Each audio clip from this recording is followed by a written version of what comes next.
I took this job because I wanted silence. That's the joke of it. I thought the woods would be quiet. I thought being a park ranger in one of the largest, most remote national parks in North America would be peaceful. Just me, the trees, and the occasional lost hiker. A chance to reset my life. A chance to forget the noise of the city. I didn't know about the list. I didn't know about the stairs. And I didn't know about the things that try to mimic our voices in the dark. My name is Sam. I've been a ranger at Blackwood National Park for 6 months. And I'm writing this down because I don't think I'm going to make it to 7 months. If you find this recording, if you find my journal, don't come looking for me. Just take the information and leave. Burn it if you have to. But don't stay in Tower 4. It started with the interview. Most government jobs, you fill out a form online, you go to a beige office, you talk to an HR rep named Linda, who asks you about your biggest weakness. Not Blackwood. I met my supervisor, a man named Ed, at a diner 20 miles outside the park limits. It was 6 a.m. Ed looked like he had been carved out of granite and left in the rain for 40 years. Grey beard, scar running through his left eyebrow, hands that looked like leather gloves even when he wasn't wearing any. He smelled like pine sap and old tobacco. He didn't ask me about my resume. He didn't ask about my degree in forestry from state. He stirred his black coffee and asked me 3 questions. Question 1. Do you have a wife or kids? Anyone waiting for you at home? I said no. He nodded. Good. Attachments make you weak out here. They use them against you. Who uses them? I asked. He ignored me. Question 2. Are you religious? I said not really. Agnostic, I guess. He grunted. Good. Religion makes people hesitate. They try to pray things away. You can't pray away what's in these woods. You can only outrun it. I laughed nervously, thinking he was hazing the new guy. He didn't smile. His eyes were dead serious. Question 3. If you saw something that your brain couldn't explain, something physically impossible, like a tree bleeding red blood or a deer walking on 2 legs, would you try to investigate it, or would you turn around and walk away? I paused. I wanted the job. I guess I'd investigate, I said. That's the job, right? To patrol and report? Ed sighed. He put his coffee cup down with a heavy thud. Wrong answer, kid. In Blackwood, curiosity gets you killed. We need walkers, not heroes. If you see something weird, you walk away. You report it, and you forget it. Can you do that? Can you bury your curiosity? I needed the money. I needed the isolation. So, I lied. Yeah, I can do that. He stared at me for a long time, looking for the lie. Finally, he slid a set of keys across the table. Tower 4, he said. It's 12 miles in.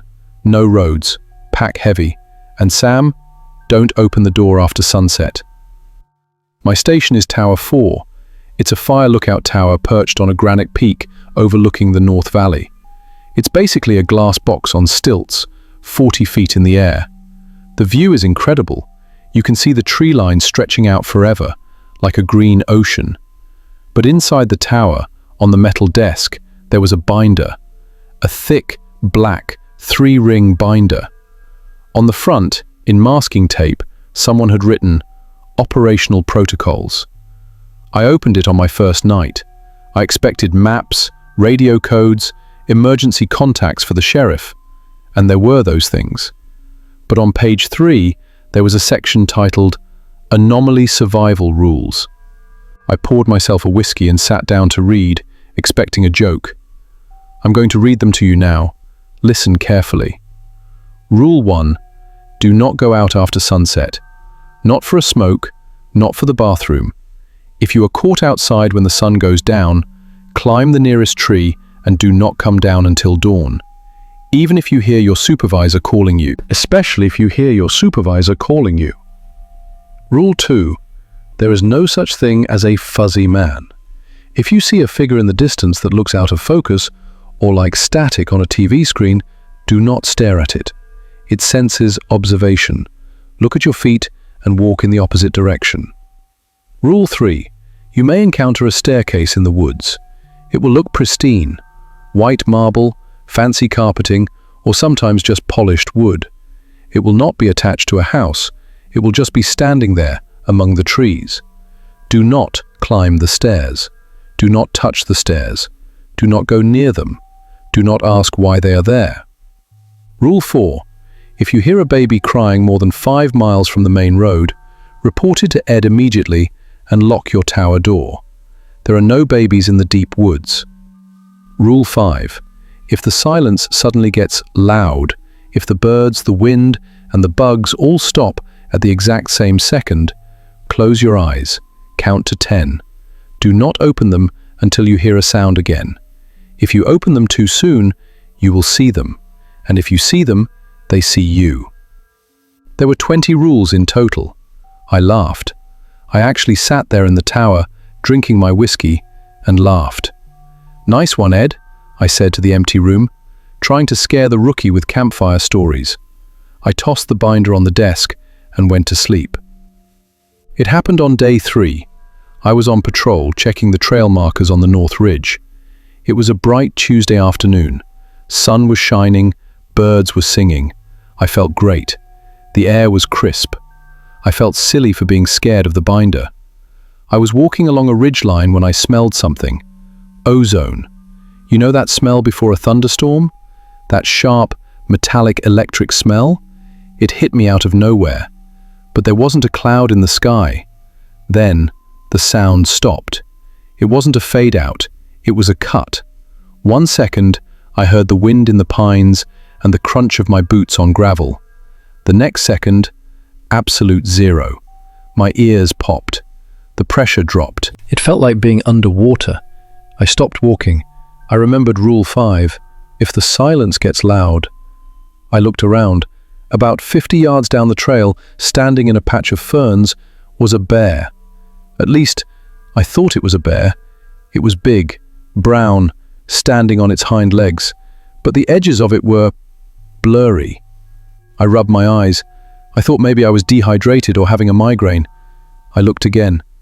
The trees behind the bear were sharp and in focus. The ferns in front of it were sharp. But the creature itself looked like a smudge, like someone had taken an eraser to reality and rubbed it out. It was vibrating, a low, humming vibration that I could feel in my teeth.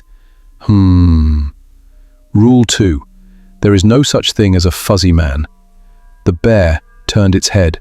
It didn't have a face, just a smooth, swirling vortex of brown static. No eyes, no snout. It took a step toward me. The movement made me nauseous. It didn't walk, it glitched forward.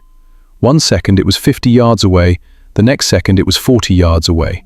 No transition, just a jump cut. Panic hit me like a sledgehammer. I wanted to run. Every instinct in my body screamed, "Run!"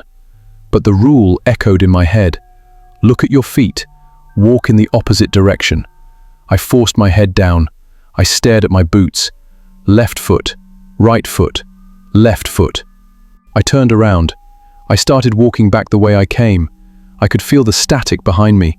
I could feel the electricity prickling the hair on the back of my neck. Zzz, a sound like a high-voltage wire snapping. It was close, maybe 20 feet. "Don't run," I whispered to myself. "Don't run." I walked for what felt like an hour, staring at the dirt, sweat pouring down my back. Finally, I heard a crow caw. The sound broke the spell. The pressure in my ears released. The wind came back. I turned around, hand on my bear spray. The trail was empty. I radioed Ed. My hands were shaking so bad I dropped the mic twice. Tower 4 to base. I think I saw something on North Ridge. Ed's voice came back instantly. "Describe it." "Blurry, brown, hummed like a power line." A pause, a long, heavy pause. "Did you look at it?" For a second. Then I looked down and walked away. "Good," Ed said. His voice was tight. "Stay in the tower tonight, Sam. Lock the bolt. Do not answer the door. And Sam, put towels over the windows." "Ed, what was that thing?" "We don't give them names," Ed said. "Names give them power. Just stay inside." That night, I did what Ed said. I locked the trapdoor. I pulled the shades down. Tower 4 is 40 feet in the air. The only way up is a narrow wooden staircase that wraps around the legs. I lay in my bunk trying to sleep. The wind was howling outside, rattling the glass. Then I heard it. Tap, tap, tap. It was coming from the window, not the door, the window. I froze. I was 40 feet up. There is no balcony on Tower 4. There is no ladder on that side. To tap on that window, you would have to be floating. Tap, tap, tap. Hello? I whispered. A voice answered from the other side of the glass. Sam? It's Ed. Let me in. I sat up. It sounded exactly like Ed. Same gravelly tone, same cadence. Ed? How did you get up there? The stairs, Sam. I climbed the stairs. Open the window, it's cold. I stood up. I reached for the shade. Then I stopped. Ed had just told me to lock the door. Ed knew the protocols. And Ed wouldn't be hovering outside a window 40 feet in the air. Ed, tell me the code, I said. What's the code for a medical emergency? Silence. Then the voice changed. It wasn't Ed anymore. It was high-pitched, mimicking a child. Let me in, let me in, let me in! The tapping turned into banging. Slam, slam, slam. The glass shook. I could see the outline of a hand pressing against the shade. But the hand, it had too many fingers. I counted 6, 7, 8 long, spindly fingers pressing against the fabric. I backed into the corner, gripping my flare gun. Go away, I screamed. The banging stopped instantly. Then, a laugh. A wet, gurgling laugh. See you soon, Sam. I didn't sleep that night. A week went by. The tapping didn't return. I started to think I was going crazy. Cabin fever, isolation psychosis. Then, I found the stairs. I was off trail in Sector 7, looking for a suspected illegal campsite near the marshlands. It's a dense, ugly part of the woods. Lots of mud, standing water, and mosquitoes. I pushed through a thicket of rhododendrons and stumbled into a clearing. And there they were. It was a staircase, a grand spiral staircase made of pristine white marble. It had a polished mahogany banister. It looked like it had been ripped out of a Gilded Age mansion and dropped into the middle of a swamp. There were no leaves on it, no bird poop, no mud. It was spotless. It spiraled up into the air about 20 feet and ended. It led nowhere, just up into the canopy. It was the most beautiful thing I had ever seen. I felt a pull, a physical urge to go touch it. I wanted to run my hand along that smooth marble. I wanted to climb up and see the view from the top. Rule 3. Do not climb the stairs. Why? I thought. My brain felt foggy. It's just a staircase. It's art. Someone built an art installation. I took a step toward it. The silence returned. The birds stopped. I froze. I looked at the top of the stairs. There was something sitting on the top step. It was small. A toy? I squinted. It was a red Converse sneaker, a child's shoe. Hello? I called out. Is anyone up there? No answer. I took another step. Then I heard it, a sound coming from under the stairs. Not from the ground, but from inside the marble structure itself. It sounded like murmuring. Hundreds of voices whispering at once. It sounded like a cocktail party happening in the next room. Glasses clinking, laughter, low conversation. But it was muffled, as if coming from deep underground. I stepped closer. I could almost make out the words. He's coming. Fresh. Let him climb. The voices were hungry. I stopped. The urge to climb was overwhelming now. It felt like gravity was pulling me toward the first step. Just one step. Just see what the voices are saying. I reached out my hand. My fingers were inches from the banister. Crack! A branch snapped behind me. I spun around, hand on my bear spray. It was a deer, a doe. She was standing at the edge of the clearing, staring at me. But she wasn't right. Her neck was twisted at a 90-degree angle, broken. Yet she was standing, and her eyes were on the side of her head, like a flounder. She opened her mouth. Don't, the deer said. It wasn't an animal sound. It was a human voice, a woman's voice. "Don't touch it." I screamed. I backed away. I backed away until I hit the tree line, and then I ran. I ran until my lungs burned. When I got back to the tower, I didn't radio Ed. I didn't want him to know I almost touched them. I needed answers. I went down to the basement of the tower. It's a concrete bunker where we store extra propane and old files. I started digging through the boxes, files going back to the 1980s, 1970s. I found a metal box rusted shut. I pried it open. Inside was a leather journal. The cover was stamped Ranger T. Harris, 1952. I opened it. The handwriting was frantic. August 4th, 1952. The stairs appeared in the North Valley today, carpeted this time, red velvet. I saw a man climbing them, a hiker. I yelled at him to stop. He didn't hear me. He climbed to the top. When he reached the last step, he didn't fall off. He just stepped into the air and vanished. But I heard him scream. I heard him scream for hours. But the scream came from the ground. August 12th, 1952. They are mimicking my wife. I hear her calling me from the woods. But Martha is in Chicago. I know it's a trick, but God, it sounds so sweet. August 20th, 1952. I found out what the stairs are. They aren't structures, they are tongues. We are walking in a mouth. The forest is the stomach. The journal ended there. The rest of the pages were torn out. 3 months in, a family of 4 had gone camping in Sector 4. The parents, 2 kids, a boy, 10, and a girl, 6. The girl, Emily, had vanished. She went behind a tree to pee and never came back.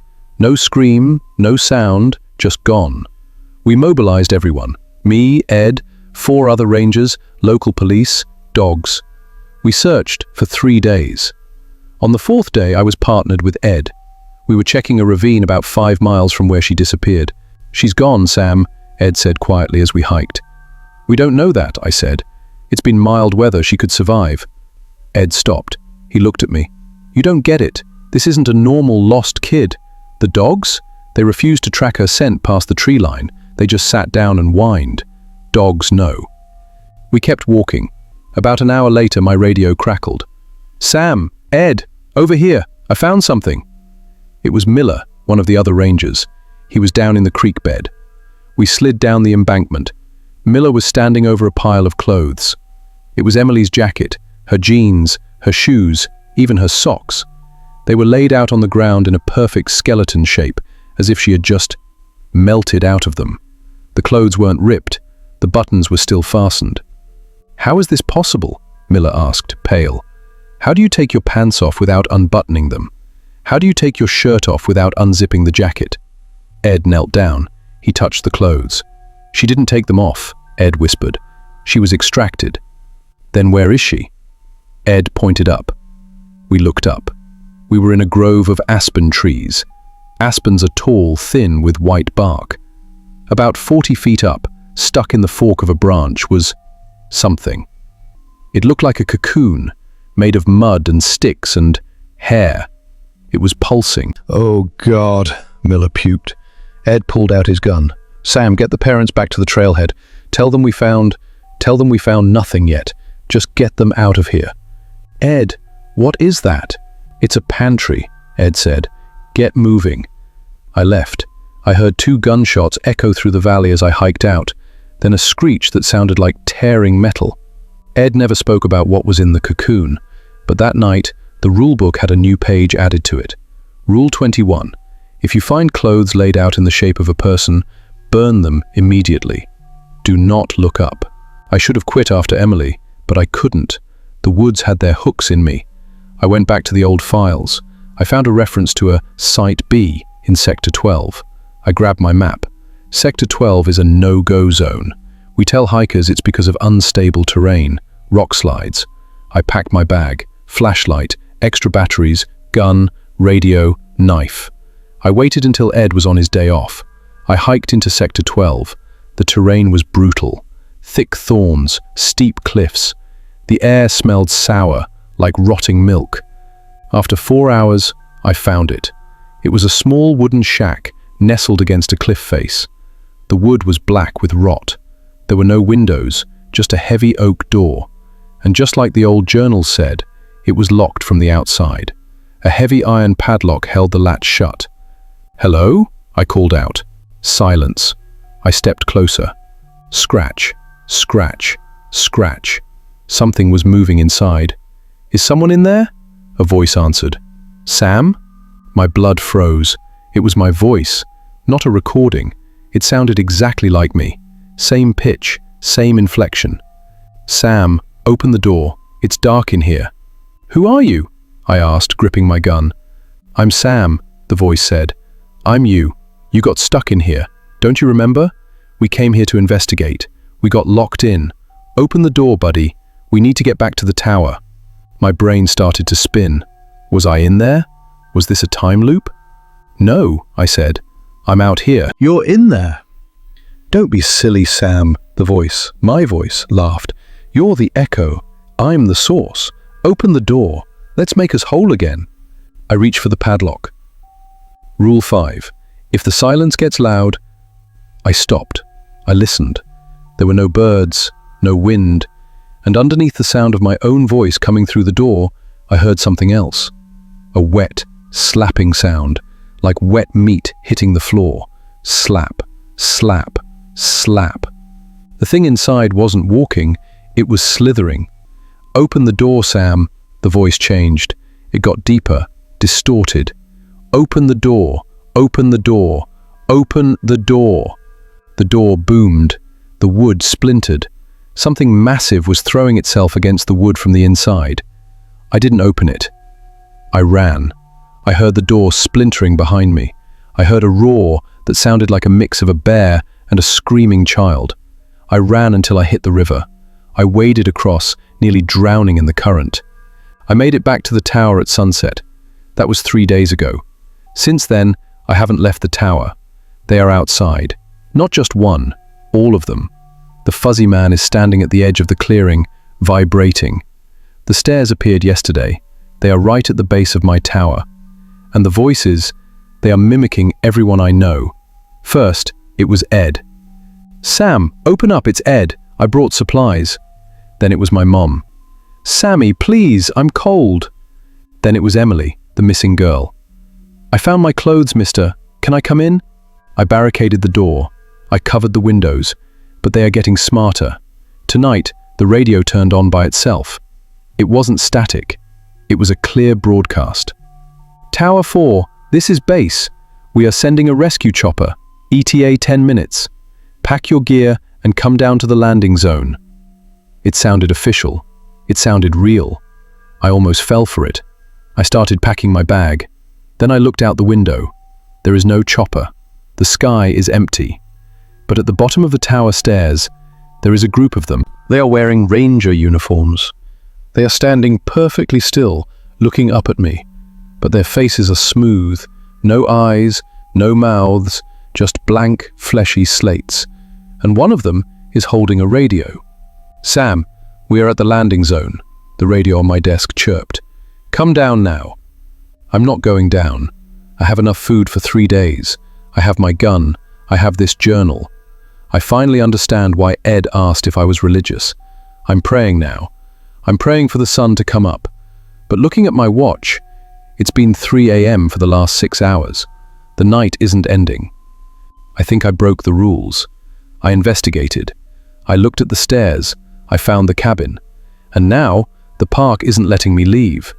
If you are listening to this, if you are a new ranger, read the binder, follow the rules, and if you see a staircase in the woods, run.